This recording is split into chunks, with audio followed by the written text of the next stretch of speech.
बच्चों, आज के इस वीडियो लेक्चर में हम इलेक्ट्रिकल पावर और इलेक्ट्रिकल एनर्जी को एक्सप्लेन करते हैं। तो first, electrical power.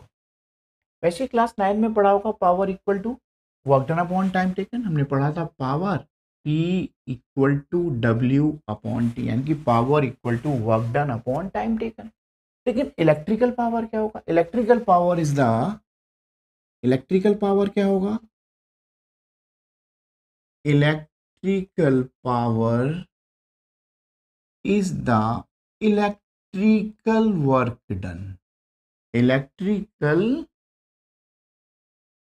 work done, यानी कि इलेक्ट्रिकल पावर क्या है? Electrical work done. और पावर क्या है? वर्क डन अपॉन टाइम, यानी कि जो इलेक्ट्रिक वर्क कर रहा है, electrical work done per unit time, पर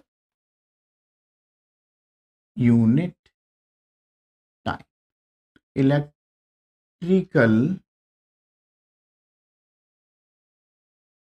पावर इक्वल टू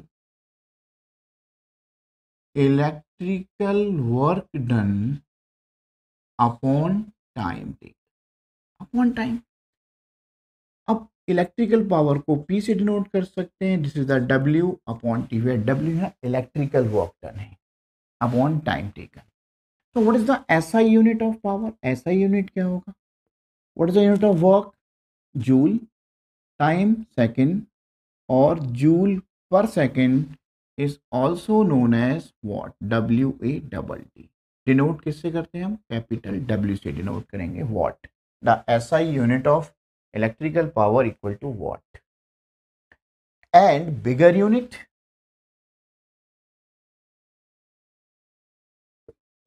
और कॉमर्शियल यूनिट क्या होगा? Kilowatt.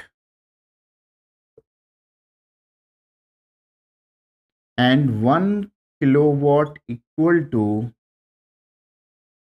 1000 watt. Now we define the 1 watt. हमें 1 watt को डिफाइन करना है। Define 1 watt।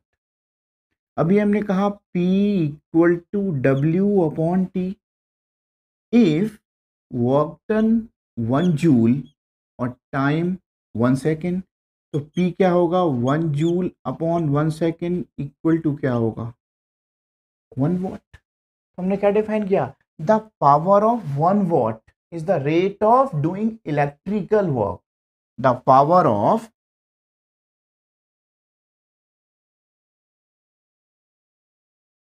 1 watt is the power of 1 watt is क्या है? रेट ऑफ डूइंग कौन सा work? Electrical work. Rate of doing electrical work of 1 joule पर second, of 1 joule पर second, that is called 1 what. तो हमारा इलेक्ट्रिकल पावर क्या है? Electrical work done upon time. ऐसा यूनिट क्या है इसका? What. Formula for calculating electrical power. How we calculate the electrical power if potential difference, current and resistance is given? तो हम इलेक्ट्रिकल पावर कैसे कैलकुलेट करेंगे अगर हमारे पास पोटेंशियल डिफरेंस है, करंट है और रेजिस्टेंस गिवन है? तो फर्स्ट हम याद कीजिए, हमने फॉर्मूला क्या याद किया? Electrical power P equal to W upon T. Electrical power equal to work done upon time taken.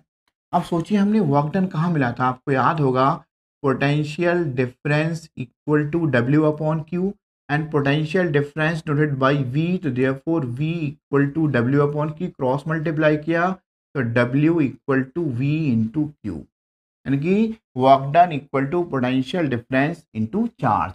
Q क्या है? यहाँ पे चार्ज है। और आपको याद होगा बच्चों, Q equal to I into T. I क्या है? करंट,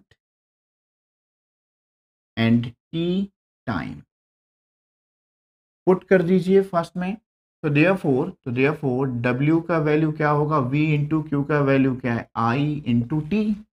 तो therefore electrical power equal to W का वैल्यू क्या होगा? V into I into T upon T. T से टी कैंसिल हो जाएगा, तो therefore P equal to V I, where V क्या है, पोटेंशियल डिफरेंस, और I करंट। पोटेंशियल डिफरेंस किस में मेजरमेंट करते हैं हम, वोल्ट में, और करंट किस में मेजरमेंट करेंगे, एम्पियर में।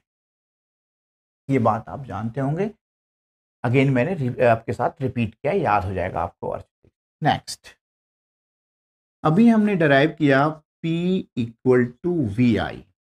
हम ओम्स लॉ में हमने पढ़ा है, from the Ohm's law V equal to I R. तो इन प्लेस ऑफ आई हम क्या पुट करें, आई आर पुट कर देंगे। तो therefore I R into I, तो P equal to I square R, where I current है एंड आर रेजिस्टेंस। रेजिस्टेंस का यूनिट क्या होता है, ohm, denoted by symbol omega. Third one, तो अभी हमने दो फॉर्मूले याद कर लिए पावर के, number first V I and second I square R, and third one again देखिएगा P equal to V I. अभी हमने ओम्स लॉ से याद किया V equal to I R, यहाँ हमने V का वैल्यू पुट किया, अब I का वैल्यू पुट करेंगे। तो देयरफॉर I का वैल्यू क्या होगा, V अपॉन आर होगा, पुट कर दीजिए। तो V into V upon R, तो P का वैल्यू क्या मिलेगा बताइए, देयरफॉर ये होगा V square upon R. P का वैल्यू क्या होगा, V square upon R. P equal to V square upon R. थोड़ा स्पेस कम है, मैं ऐसे लिखता हूँ, P is equal to V I equal to V into I equal to V upon R. तो therefore P equal to V square upon R. अब इस बात को ध्यान रखिएगा, हमारे पास जो थ्री इंपॉर्टेंट फॉर्मूले मिले, first P is equal to V into I, next I square R, and third V square upon R. ऐसा नहीं है कि हम जो थर्ड फॉर्मूला है, फर्स्ट जो हमने फर्स्ट लिखा था P is equal to V into I, इसी से डिराइव कर सकते हैं, सेकंड से भी डिराइव कर सकते हैं। मेरे साथ देखिएगा, P equal to I square R, in place of I क्या पुट करेंगे आप, V अपॉन आर पुट कर दीजिए। इन प्लेस ऑफ आई क्या पुट किया, V अपॉन आर, तो क्या होगा, V square upon R square into R, तब P क्या मिलेगा, V स्क्वायर अपॉन आर, तब भी हमें यही फॉर्मूला मिलेगा, V स्क्वायर अपॉन आर। तो हमारे इलेक्ट्रिकल पावर को कैलकुलेट करने के हमारे पास अब तीन फॉर्मूले हैं। फर्स्ट तो हमने अभी फर्स्ट सबसे पहले हमने पढ़ा था electrical power equal to work done upon time, but in terms of potential difference, current and resistance हमारे पास तीन फॉर्मूले हैं। First P is equal to V into I, next I square R, और third electrical power equal to V square upon R, where V potential difference and R resistance. Now we define the electrical energy. और अभी हमने पढ़ा था electrical power equal to work done by electric current upon time taken. Work done by electric current. अब electric current का काम क्या है, अगर हमारा हीटर है तो हीट होने का काम होगा, यानी कि हीटिंग इफेक्ट होगा, वो डिपेंड करता है। अगर आपका सपोज मान लिया इलेक्ट्रिक आयरन है, इलेक्ट्रिक आयरन का वर्क क्या है, heating effect, heating. Electric fan का काम क्या है, रोटेशन, वो इलेक्ट्रिकल वर्क कर रहा है, स्पीड से रोटेट हो रहा है। या आपका गीजर का काम क्या है, वो भी हीटिंग का वर्क, हीटिंग वर्क करेगा। माइक्रो बल्ब, बल्ब का काम क्या है, लाइट एंड हीट प्रोड्यूस कर रहा है। ये सब क्या है, इलेक्ट्रिकल वर्क डन है हमारा। तो हमने वही लिखा है कि electrical power equal to work done by electric current. Heating है, रोटेशन है, बहुत सारे काम हो सकते हैं। बल्ब, इलेक्ट्रिक बल्ब भी उसमें आ जाएगा। लाइट, इलेक्ट्रिक बल्ब का काम क्या है, देखिएगा, electric number one, number two, electric bulb का क्या काम क्या है, लाइट एंड हीट प्रोड्यूस करना। ये सब क्या है, इलेक्ट्रिकल वर्क डन हो गया। तो अभी देखिएगा, P इक्वल टू डब्ल्यू कहें या इलेक्ट्रिकल एनर्जी या हीटिंग इफेक्ट भी लिख सकते हैं, upon T। T stand for time taken. W electrical work, where, या W क्या है, वेयर, W क्या है, W है यहाँ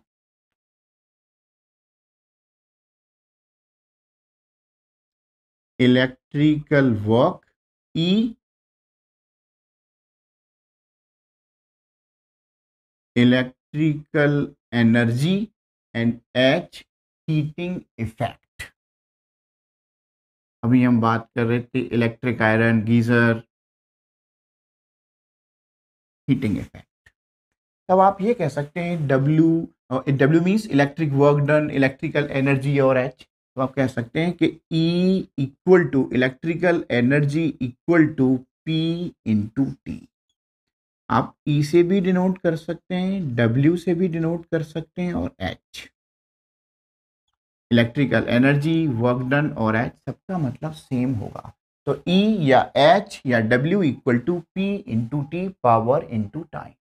तो what is the SI unit of electrical energy? What is the unit of power? अभी हमने पढ़ाया था पावर का यूनिट क्या था, वॉट, और टाइम का यूनिट क्या है, सेकंड। और हमने पढ़ा था वॉट इक्वल टू क्या था, joule upon second is called what into second, second second cancel, तो यूनिट क्या आएगी, जूल। तो what is the SI unit of electrical power का यूनिट क्या है, जूल। एंड कॉमर्शियल यूनिट,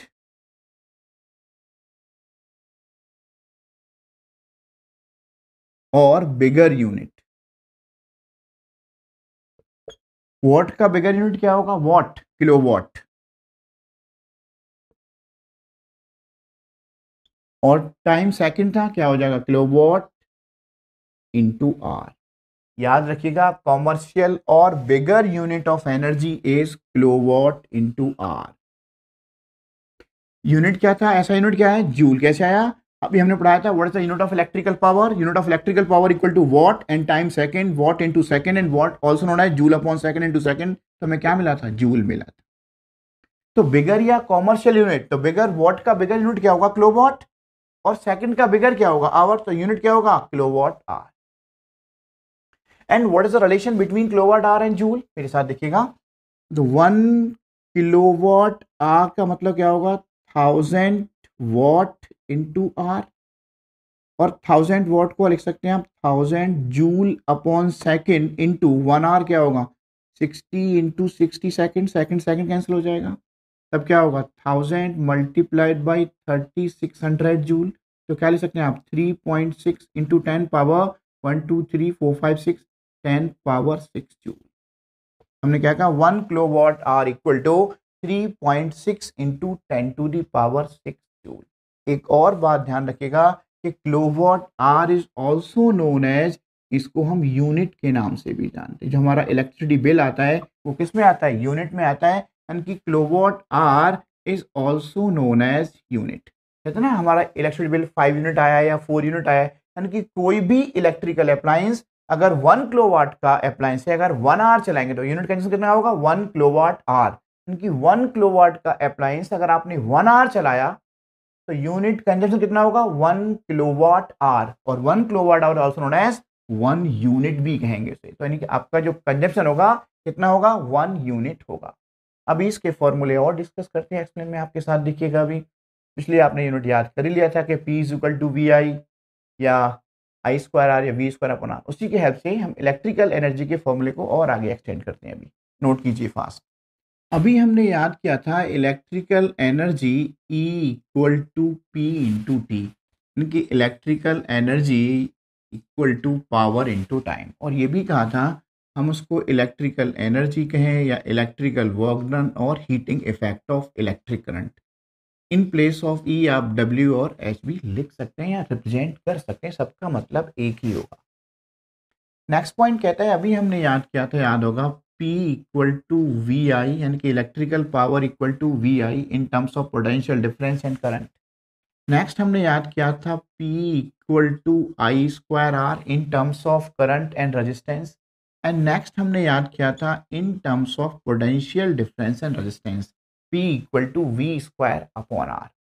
3 हम फॉर्मूले अभी हमने पिछले 2 मिनट पहले आपके साथ एक्सप्लेन किया है। P is equal to V into I square R V square upon R, जहाँ V I square R V square upon R, जहाँ वी पोटेंशियल डिफरेंस है, आर रेजिस्टेंस और I current flow in the circuit या appliance. तो electrical energy E क्या होगा, P into T. In place of P आपने क्या पुट किया, VI पुट किया, तो क्या हो जाएगा VIT। And E equal to in place of P क्या पुट किया, I स्क्वायर R, तो क्या हो जाएगा I square RT। And E equal to in place of P क्या पुट किया, V square upon R into T. तब हमें 3 फॉर्मूले और मिले। First E is equal to VIT, equation number 1, E equal to I square RT, equation number 2, और E equal to V square upon R into T, equation number 3। H equal to VIT, I square RT and V square upon R into T, अभी explain भी किया हमने। Out of these 3 expression H equal to I square RT is called, क्या कहते हैं इसे हम, Joule's law expression. This law is called Joule's law expression. From this expression we find that heating is directly proportional to I square, directly proportional to R and directly proportional to T। कितने time तक आप heat करते हैं उसको, यानी कि R क्या है, रेजिस्टेंस ऑफ मटेरियल, या जो भी आपका मटेरियल है उसका रेजिस्टेंस क्या है। Heating effect, when electric current flows through high resistance wire, the wires become hot, या जो एलिमेंट आपने यूज किया है उसमें वो हॉट हो जाएगा। And this phenomena is called heating effect of electric current कहते हैं। एप्लीकेशंस क्या है heating effect of electric current के? Number first, electrical heating appliances, for example room heater, geyser, electric iron etcetera.